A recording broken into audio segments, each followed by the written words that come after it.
Talihin qələmi qismət yazanda səni də bəxtimə yazaydı kaş ki, son qərib xəyalım yolun azanda sənli güllərin nazıydı kaş ki.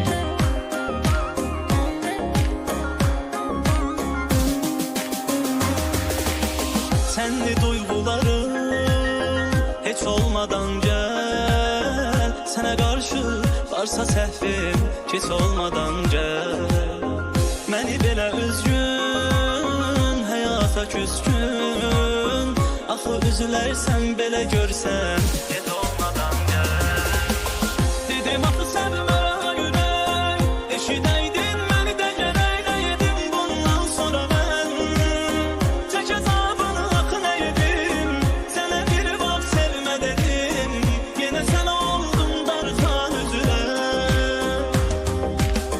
Dedim axı sevmə ürək, eşidəydin məni də gərək nə yedim bundan sonra mən.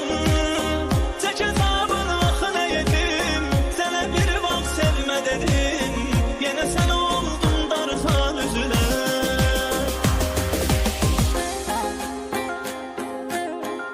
Yazanda ayrılıq qəmin, əlimdə od tutur qələm. Çətindir ayrılıq qəmi, çəkən bilir nədir bu qəm. Dizin dizin sürüm sürüm yıxıb süründürür məni.